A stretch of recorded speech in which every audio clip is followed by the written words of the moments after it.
Інформаційний вечір на телеканалі АТР продовжується. Мене звати Ірина Ромалійська. Вітаю вас. Ну і головна подія сьогоднішнього дня – це те, що окупаційна влада півострова Крим звільнила Ахтема Чийгоза та Ільмі Умерова. Вони зараз знаходяться у Туреччині і знайшли можливість, вийшли з нами на прямий зв'язок. І от прямо зараз вони з нами телефоном. Ахтеме, вітаю вас. Добрый вечер. Во-первых, поздравляю вас, поздравляю от имени телеканала и всего украинского народа, государства с тем, что вы уже на свободе. Расскажите, как ваше самочувствие, ваше и Ильми-ага? Нормально. Я благодарю также весь украинский народ, президента Украины, президента Турции за вот то неожиданное освобождение, которое мы сейчас получили, так сказать. Потому что никакой надежды на это не было. И я, в принципе, понимал, что мне надо сидеть все 8 лет, потому что в моей ситуации ни о каких других вариантах речи быть не могло. Ахтем, как узнали о том, что освобождение, и правда ли, что вас уговаривали сознаться, просить о помиловании у Путина, ну и так далее? Ну, с момента моего ареста много было предложений. И достаточно гнусных, с моей точки зрения, да и с точки зрения любого нормального человека. Поэтому, если бы я, как Чийгоз Ахтем, желал бы таким путем выйти на свободу, я не просидел бы практически 3 года. Поэтому, конечно, и со временем, и сотрудники и ФСБ, и Следственного комитета, и всех других силовых структур понимали, что подобные предложения мне делать нет смысла. Кто-то купился, кто-то за это время пошел таким путем. А мне, в принципе, я думаю, что, как они мне, некоторые из них сознавались, что подобных предложений со мной, в общем-то, и не обсуждались. То есть вам не предлагали? Другое дело, да, говорили, что о помиловании. Я сказал, что я ни в чем не виновен, и ни у кого просить ничего не буду. Возможно, вы уже видели наверняка заявления от местных якобы депутатов, которые говорят о том, чтобы вас помиловали, Путин опросил так называемый муфтий Крыма. Знаете ли вы что-то об этом? Вот я от вас это слышу, и, честно говоря, если бы я не знал бы так хорошо муфтия, в частности Эмир Али, я бы посчитал, что человек совесть загрызла. И тогда бы такой поступок я бы воспринял как покаяние. Но зная его очень хорошо и зная, что он не является самостоятельным ни муфтием, ни личностью, я думаю, что он сделал то, что ему сказали, как и во всех других вещах. Ахтем, знаем, что рядом с вами находится... Мне абсолютно все равно, что подобного рода люди говорят, делают. Это не ихнее. У них никогда не было самостоятельности. И вот я от вас это услышал. Знаем, и что кроме, как сказать, удивления, у меня это ничего не вызывает. Знаем, что рядом с вами находится Ильми-ага. Можете передать ему трубочку, если на вашем телефоне еще достаточно заряда. Мне подсказывают режиссеры, что трубка садится.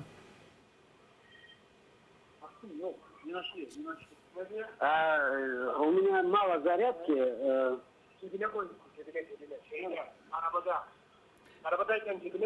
Можем ли Ильми услышать? Kurtkam.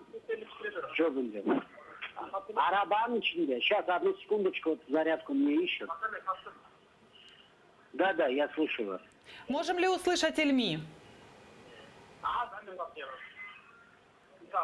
Еще раз, пожалуйста. Можем ли мы услышать Ильми Умерова? Говорят, что он рядом с вами находится, и вы можете передать ему вот телефон. За 3 года у нас 25 лет мы были неразлучны, а вот 3 года мы практически друг друга не видели, только через телевизор во время судов иногда.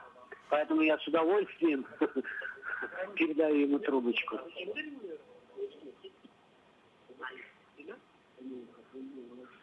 Алло.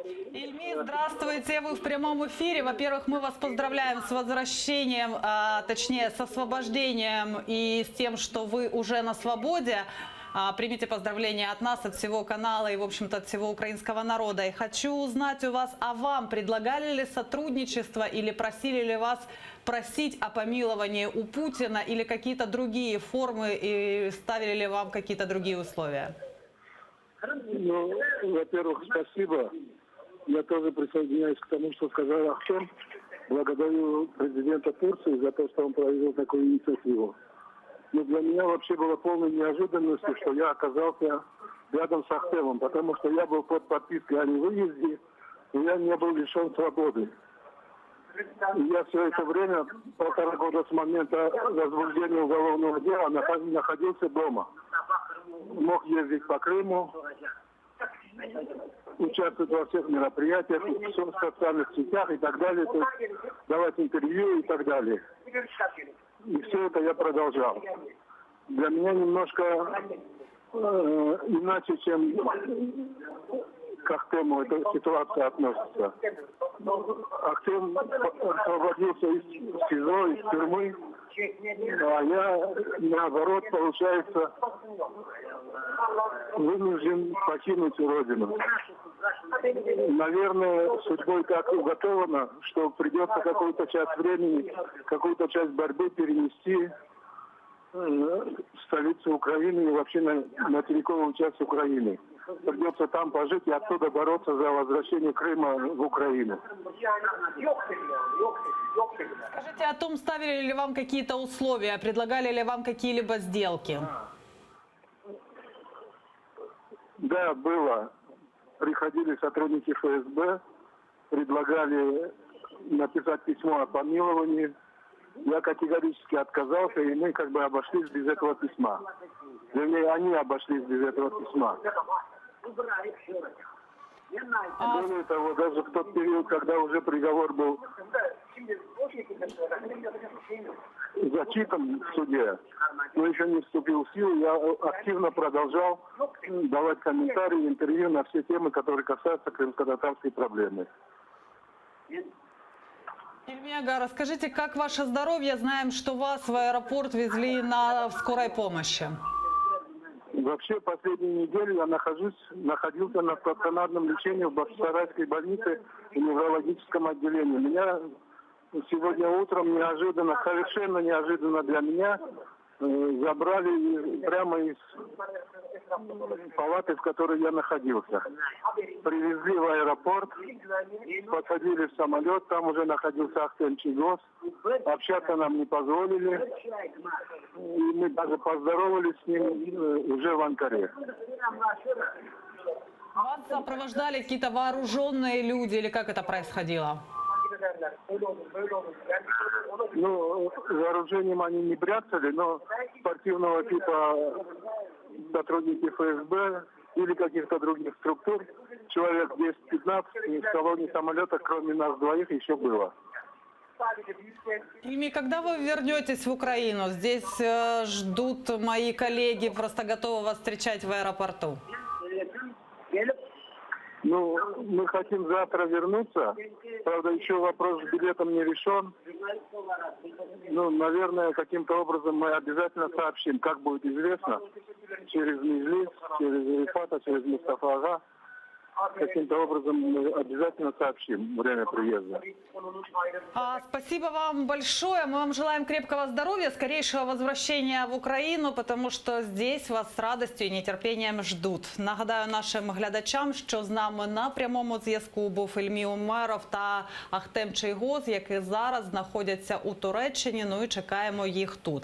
І перейдемо до іншої розмови. В нас в студії Борислав Розенблат, народний депутат України. Вітаю вас, пане Бориславе. Доброго вечора. Я теж хотів привітати визволення наших громадян.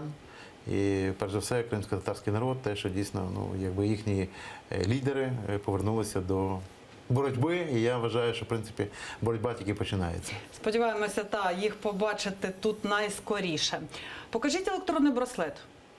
Як я вам можу показати? Немає? Є, це ж не це тема студії на сьогоднішній день. Ні, хочеться просто зрозуміти. Ні, ви в ньому, Він так? такий ж самий, як у вас на руці. Зрозуміла. Він в ньому, Да. у вас на руці? Так. А чого тоді не покажете? Тому що він знаходиться в іншому місті. Яка різниця?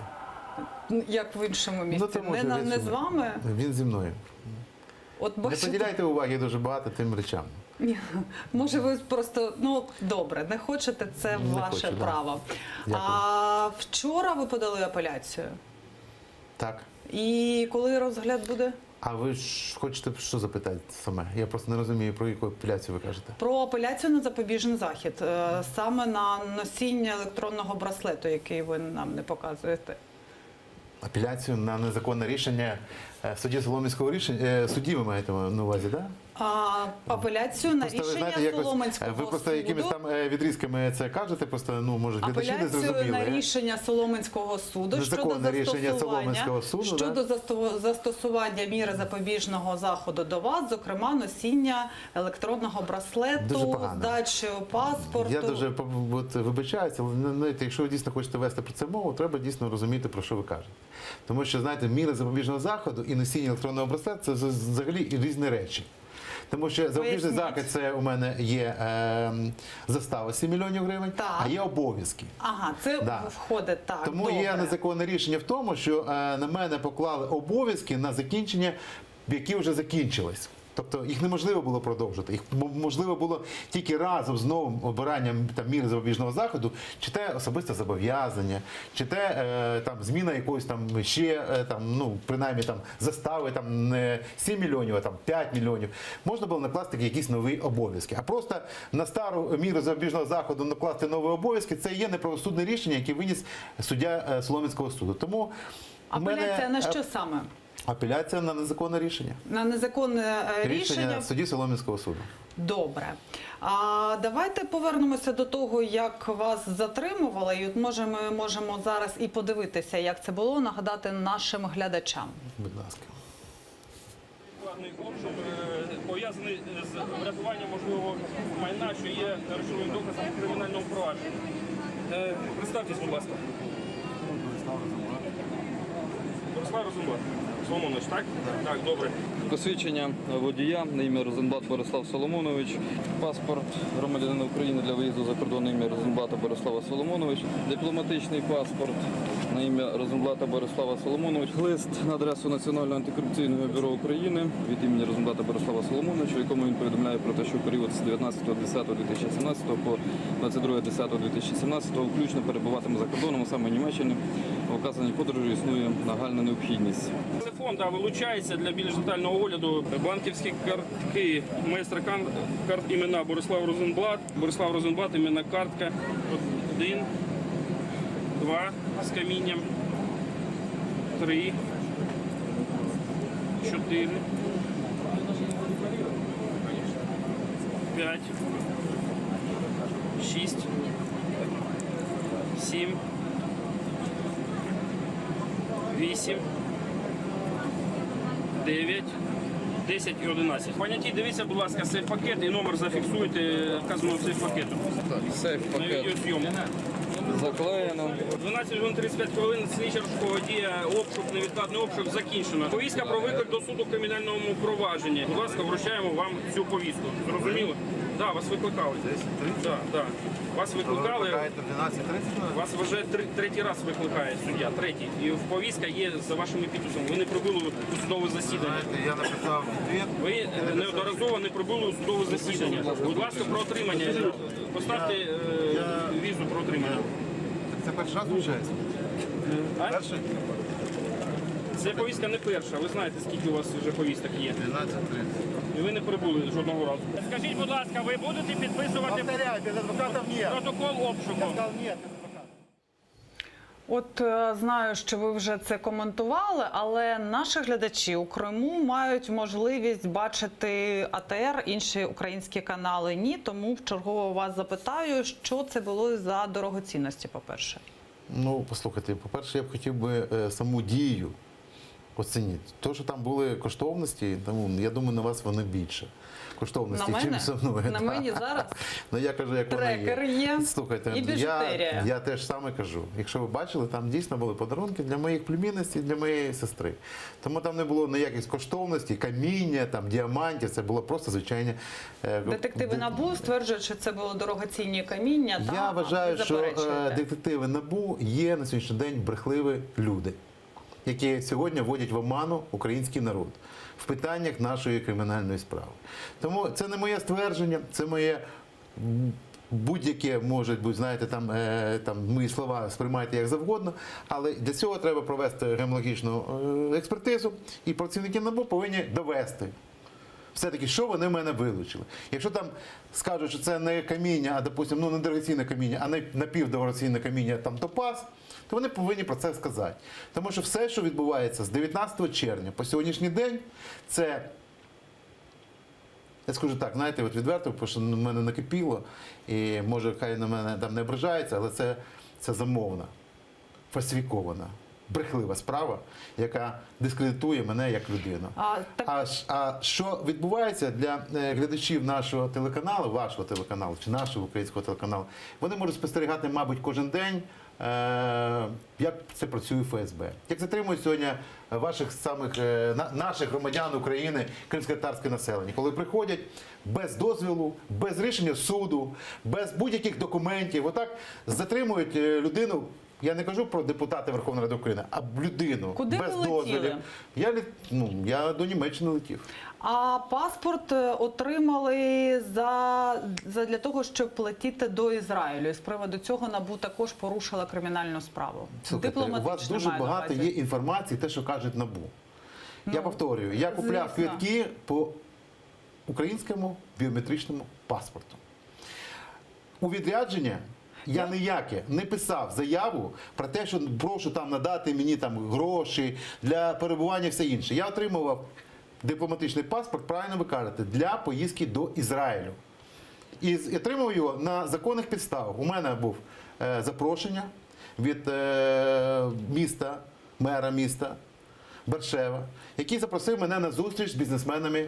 Задля цього отримали для цього я отримав паспорт. дипломатичний Він був зі мною разом. А чого не полетіли до Ізраїлю? Повторюю, тому що у мене стан здоров'я викликав сумніви. І мені просто хотілося б так само зробити сумісництво по питанню поїздки до Німеччини, щоб пройти обстеження в німецькій клініці, і також зустрітися з бізнесменами із Німеччини. Тому що в мене теж в Німеччині є багато підприємців, які теж очікували зі мною зустріч. А зустріч в Ізраїлі відмінили? Так, я просто ссилався на те, що дійсно мені було тяжко, і я просто попросив перенести її на будь-який інший час. А вас допитали вже от по цій справі, яку Національне антикорупційне бюро порушило щодо видачі вам дипломатичного паспорту? Ви не розумієте просто. Не розумію, саме Я для про це цього вас кажу, питаю. не можуть мене викликати на якісь там допити. Тому такої справи не може бути. Це все є фальсифікація Тобто слів. Національне антикорупційне бюро бреше, коли говорить, що порушило кримінальне Так. провадження, де перевіряє законність видачі вам дипломатичного воно паспорту. може порушувати кожен день по 10 разів. Все, що завгодно. По-перше, це не їх компетенція. По-друге, у них є відповідь на що я отримав паспорт на законних підставах. Зрозуміло. відповідь від МЗС України. Тому сьогодні, знаєте, всі ці балачки, вони так же само продовжують дискредитувати моє ім'я. Заради чого? Заради того, щоб дійсно доказувати суспільству, що вони у цьому праві. Але ще раз повторюю, вони сьогодні не кажуть, що вони сьогодні зробили кримінальний злочин по відношенню до мене, як до людини. Що вони затримали без яких будь-яких А підстав. як вас тут затримували, пане Бориславе? От наскільки я розумію, ну так як ви вже були в літаку, то Так. це була не ініціатива прикордонників. Як це відбувалося? Вам вже зараз зрозуміло? Ну, я Хто дійсно- кому повідомив? дійсно Чи за зрозуміло. вами слідкували детективи НАБУ? Я не збираюся займатися детективними історіями. Як мене затримували, чи там як хто дізнався, мені байдуже. Все, що відбулося на борту літака, було незаконне. Без жодних підстав, Ну, ви без це рішення вже суду. в четверте чи в п'яте А що ви хочете, щоб я вам сказав? Хочу зрозуміти, чи знаєте ви деталі? І ще раз повторюю, Хто повідомив одна... детективам НАБУ про те, що ви у літаку? Як Слушайте, вони ви чуткуєте, я дізналися? що, якийсь там кримінальний чи взагалі там правоохоронець для того, щоб слідкувати, хто там що повідомлять. Мені байдуже. Я написав повідомлення особисто в НАБУ про те, що я на 2 дня, на 2 доби відлітаю до Німеччини. Я зробив це добровільно. У мене не було жодних обов'язків, у мене не було жодних підстав для мого затримання. Я така ж сама вільна людина, як і ви. Був А вам в цей період. чому суд не подовжив дію запобіжного заходу? Тому що закінчили строк і суд закінчив 16 числа, тому що я був на лікарняному. А тоді ввечері я вас зустріла в Солом'янському суді Це в четвер було. в четвер. І Так. тоді ви вийшли і мені особисто сказали, що суд не подовжив, тому що не було якихось документів. Ні, не так. Я А сказав, що я був на лікарняному ліжку. Тому що дійсно не було. А суд був, якщо ви пам'ятаєте, ви путаєте просто четвер і путаєте понеділок. А це Ви знаєте, я було хотів четвер, просто, знаєте, я вас коли дуже, я обирали, хочу вас продовжували. попросити одне. Вибачте, я дуже вас поважаю як людину, дуже поважаю вас як ведучу, але ви не обізнані в цій справі, і ви зараз просто дійсно не розумієте. Пане Бориславе, я вас 16 зустріла. жовтня, ви чуєте мене, 16 жовтня закінчились мої обов'язки. 17 жовтня я зняв електронний браслет, з мене зняли електронний браслет вранці працівники Національної поліції. 17-го отримав я паспорти закордонні. 18 жовтня я купив квитки на літак. 18 жовтня я зареєстрував свій рейс. 19 вранці я написав письмо до Національного агентства антикорупційного агентства чи бюро, як воно називається, і повідомив про те, що дійсно я відлітаю. Поточнила по даті. Після того я пройшов паспортний митний контроль. Півтори години був в залі очікування рейсу, потім сів у літак, і в літаку вже відбулася ця незаконна дія. Поточнила 12 ласка. жовтня. Ми з вами зустрілися під судом. Там обирали запобіжний захід по Вловському, саме тому я там знаходилася. Це інша справа. Ви вийшли і казали, в той день Солом'янський суд мав розглянути питання про продовження вам міри запобіжного заходу. Ви вийшли і сказали, що Не було документів, правильно не ви було кажете? документів. Так. Чия була ініціатива, чиїх документів не було? Слухайте, чия ініціатива, чи не чия ініціатива? Працівники САП, тобто спеціалізованої антикорупційної прокуратури, не зробили свою справу. Слухайте, є дуже багато питань, пов'язаних з процесуальними діями. Якщо щось не відбувається, суддя дійсно переносить засідання, тому що є для цього є підстави. Якщо не було підстав, не було б там, допустимо, там чи були інші Це питання. було ваше подання, щоб не перенести слухання цієї справи? Чому воно так вас це турбує, це питання? Ну, бо мені цікаво, хто був ініціатором того, що вам не подовжили міру запобіжного заходу. Мабуть, це була ініціатива моїх адвокатів про те, Так. що їм не надали належних документів. Так, зрозуміло. Тому вони звернулися з клопотанням до судді виводили. до перенесення засідання суду. Добре. Ви тепер будете кудись намагатися полетіти і як це будете Обов'язково, робити? як тільки знімуть з мене знову запобіжний захід і обов'язки, я буду намагатися отримати можливість для того, щоб там відвідувати чи там Німеччину, Ви ж чи спочатку Польщу, говорили, чи спочатку Ізраїль. нашої Яка розмови різниця? говорили, що заходу немає запобіжного, а є лише обов'язки. Ви не почули мене. Ви розумієте, ми з вами розмовляємо на зовсім різні теми. Я вам просто продовжую розповідати, що коли суддя Бобровник в п'ятницю виніс незаконне рішення, він на стару міру пресічення Так, наклав яка нові за обов'язки. вашими- за Наклав нові вашими- обов'язки. яка за що вашою взагалі версією відсутня вже не моєю завершилася. версією, а за версією сьогодні процесуального кримінального кодексу, яка сьогодні Так. не є можливою в нашій країні. Так.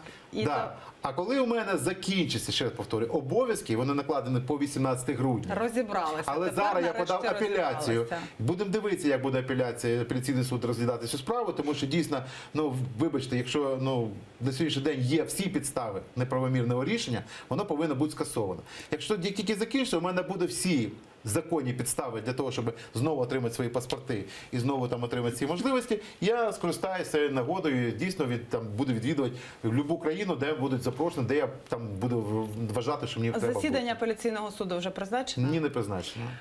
На жаль, ми мусимо вам дякувати. І на щастя, бо ми витратили частину відведеного нам часу на розмову з Ахтемом Чайгозом і Я дуже Ільмією вдячний. Я Умеровим. думаю, це дуже важливо було. Я думаю, глядачі не дуже цікавить на сьогоднішній день про соціальні дії там в судах і всьому іншому. Єдине, що хочу вам сказати, вся справа, яка ведеться проти мене, є замовною, є фальсифікованою і не відповідає дійсності. Ким замовлена? Замовлена тими людьми, проти яких я боровся. Хто? Тому що я Прізвище боровся. можете сказати? Можу сказати прізвище. Прізвище Бурштинова мафія. Справжня Бурштинова А мафія. прізвище? Ще раз повторюю.